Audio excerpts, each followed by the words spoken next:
Network marketing, pipirahan ka lang dyan. Network marketing, kalokohan yan.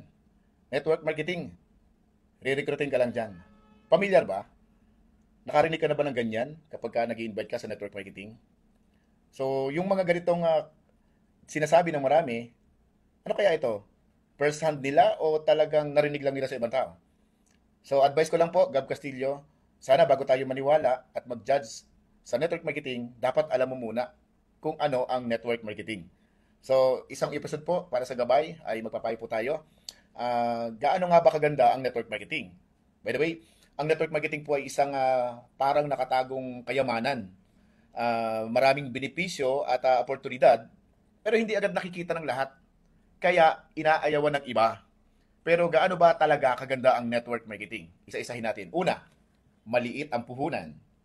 Pero napakalaki po ng potensyal. Napakalaki ng potensyal na kumita ka ng pera ng malaking income kahit maliit po ang puhunan. Di tulad ng traditional business na negosyo na milyon-milyon ang puhunan mo. Pagkakaiba kasi ang batas sa negosyo ay kapag bari ang puhunan, bari ang kita. So kung gusto mo kumita ng milyon, dapat ang puhunan mo ay milyon-milyon. Pero binali po yun ng network marketing. Sa network marketing, madalas magsisimula ka sa maliit, tapos along the way, lumalaki po yung income. Simula, tatrabaho ka talaga. Sisimulan mo talaga. Kasi zero ka nagsimula eh. Pero habang lumalaki ang team, dumarating ang passive income. Kikita ka ng kahit natutulog ka. Gusto niyo ba yung gano'n? Di ba napakagandang opportunity yun? Di ka forever empleyado ng oras mo. Kasi mahirap yung ang boss mo ay yung oras mo. Ikaw ang boss ng sarili mong schedule. So kaya meron kang tinatawag na time freedom. Isa pa, magkakaroon ka ng tinatawag na personal growth. Dito ka matututong magsalita sa harap ng maraming tao, humawak ng rejection at magkaroon ng mindset bilang champion. So, kung mahiyain ka, dito rin madidevelop yung pagiging mahiyain mo, magkakaroon ka ng confidence sa ginagawa mo. So, just imagine, from mahiyain to speaker. So, may growth na nangyayari. So, hindi lang bulsa po ang lumalago, even yung ating pagkatao ay nade-develop dito pag pinasok mong network marketing. Limitless ang opportunity. Walang promo-promo. Ikaw ang magdidikta ng income mo. Kasi hindi po nakadepende sa ibang tao ang maaring income mo dito. Nakadepende sa kung paano ka dumiskarte at paano ka magsipag. So, walang favoritism kasi ang network marketing ay napaka-fair. Kapag may tinanim ka, may aanihin ka. Yun ang katotohanan po. So, hindi po ito para sa mga taong tamad na kaya yung iba po ay hindi nagtutuloy kapag pumasok sa network marketing, mali yung mindset.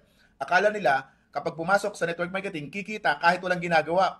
Hindi po. Maaaring dumating yung time na passive income o time freedom, nakikita ka kahit hindi ka na po lumalabas sa bahay o wala kang ginagawa, kapag meron kang ginawa noon, may gagawin ka pa rin po. Hindi po ito over promises na papasok ka lang dito tapos wala kang gagawin. Yung sinasabi po, nakikita ka kahit wala kang ginagawa, in due time, kapag nakapag-build ka ng team mo. Okay? Next na opportunity at kagandahan ng network marketing, community in support system. Wala kang iisang boss, kundi grupo ng mga mentor at partners na nagtutulungan. So lumalaki yung community mo. Kasi hindi ka nakasangguni lang sa isang tao. Mula sa iyo pababa, hindi mula sa inyo pataas, kundi mula sa iyo, lalaki yung community mo, magkakaroon po kayo ng team effort, magkakaroon ng synergy. So habang lumalaki po ang grupo, kailangan mag-develop ka na mag-develop ng mga leaders mo na soon and later magiging mentor din sila at magiging partners mo tapos magtutulungan na kayo. By the way, mag-isa kang papasok sa business pero hindi ka matatapos na mag-isa. Kasi habang dumadami at lumalaki ang team mo, ang grupo mo, ay dumadami din ang katulad mo na naduduplicate at nangangarap at nagiging leader na tulad mo. Okay? So, sagutin namin bakit ba inaayawan ng iba ang network marketing. Ito po yung mga dahilan. Unang dahilan, dahil sa maling karanasan ng ibang mga leader o maling leader. Nadudungisan ang network marketing, mapangit ang image ng network marketing dahil dun sa mga maling leader na mali ang mindset, kaya nila ginawa ang networking. Kaya nung hindi nagka-resulta, yung blame niya ibabato niya sa network marketing. Pero ang katotohanan, ang blame niyan ay dun sa mga taong nagkamali. Tapos hindi naman sila nagkaroon ng self-growth. Ano po? Okay, pangalawa, dahil sa takot o kawalan ng tiwala sa sarili. Maraming nag-failure. Actually, sabi lang kasi na pangit ang network marketing, sila yung mga hindi nila nakuha yung gusto nila. Sila yung hindi mga nagtagumpay. At bakit hindi sila nagtagumpay? Hindi po ang may kasalanan ay network marketing. Most probably, ang may kasalanan diyan ay yung tao na sumubok, pero dahil wala ngang tiwala sa sarili, ay agad na sumuko. That's why, dahil sumuko, ano ang resulta nag-aantay? Okay, pangatlong dahilan, dahil gusto nila ng instant result, pero ayaw ng proseso. Ang gusto po, kumita, pero ayaw mapagod, ayaw mahihirapan. Ang gusto lang nila ay shortcoming, short success. Yung proseso, hindi nila pinagdaanan at ayaw nilang pagdaanan. That's why, ano pa rin ang resulta? Wala pa rin. So, papasok na naman yung blaming. Laging i-blame ang network marketing. Kapag dahilan, dahil hindi pa nila naunawaan ang tunay na halaga ng network marketing. Hindi po siya inaral. Ang gusto lang ay kumita. Kaya marami po ang hindi po talaga nagkaresulta. Ito ngayon yung sumisira sa network marketing.